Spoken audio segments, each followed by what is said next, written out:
Ada nak kecam saya? Oh ya ke? Saya tak terfikir pun ayat tu boleh jadi macam satu kecaman pula kesan tu.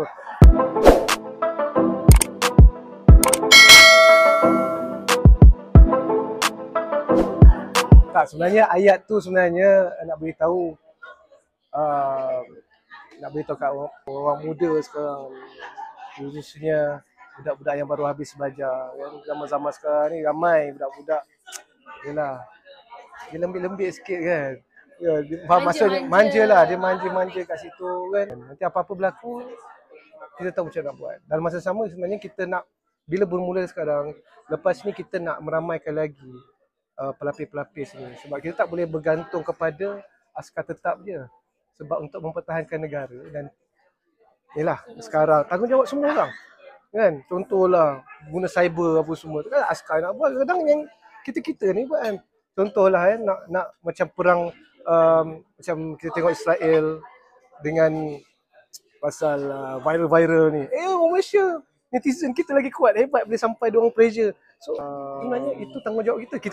Kalau apa-apa masalah kan mesti nak lebih kepada, faham tak? Dia punya lembik ni dia macam bukannya dia physically tak.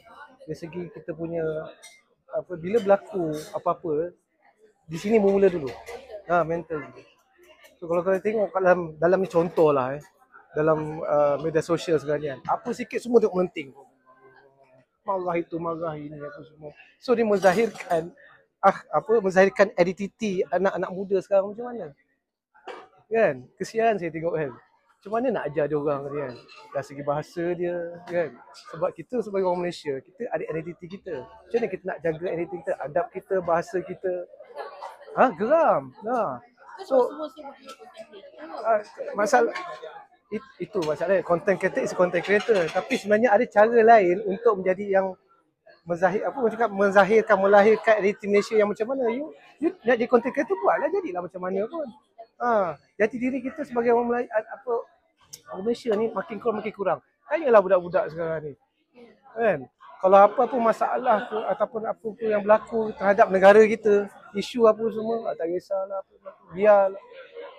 Sanggup cari cerita-cerita yang sensasi-sensasi yang lebih menarik minat mereka kan. So jadi banyak sebenarnya elemen yang nak kena jaga, nak kita ketengahkan jati diri dia, identiti kita macam mana, dan juga mungkin bahasa-bahasa pun nak kena di budaya bahasa tu nak kena ditingkatkan semula. Sebab budaya bahasa tu kan warisan kita kan. Sekarang ni kan bahasa-bahasa pun dah siap, inilah apa kan. So itu bahasa-bahasa kita kan dulu tak ada macam tu. Kenapa sekarang? Jadi benda-benda tu kita nak ketengahkan. Jadi bermula dari mana?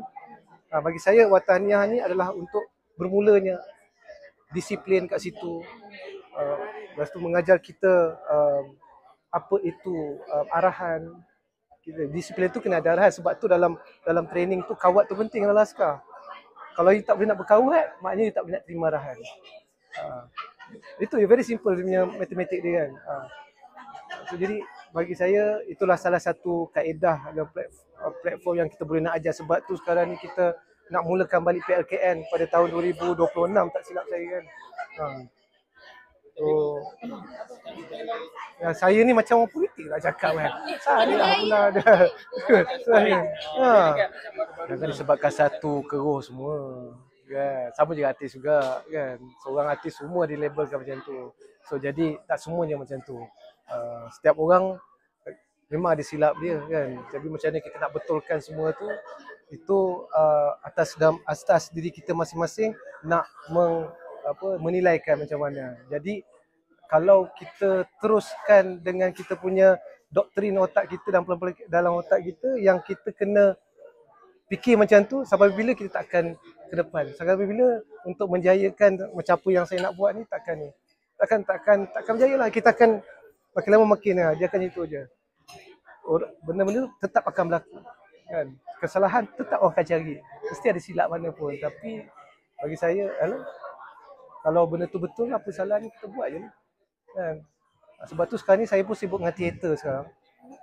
Teater-teater pun sebanyak saya mesti buat teater tentang budaya dan warisan.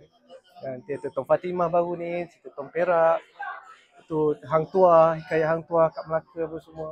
So itu semuanya untuk saya nak menarik minat budak-budak involved in the theatre, mengajar dia orang dalam bentuk dalam bila teater kena berdisiplin kalau rasa pernah berteater kan. Jadi kita berdisiplin dalam tu.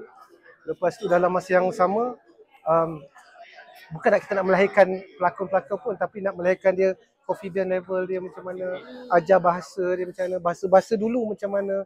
Saya dah tak tahu bahasa-bahasa lama dulu. Belajar, oh sini bahasa Malaysia, bahasa Melayu kita dulu, bahasa kuno macam mana. Jadi kalau saya dah belajar, saya pattern kalau saya dah belajar satu benda kau boleh nak share kat orang juga kan. Kongsi kan, bagi dia tahulah oh cini ke ayat dia. Jadi sebab tu saya bergiat dengan dalam teater ni banyak sikit. Lately ni lah. Sonok pun sonok.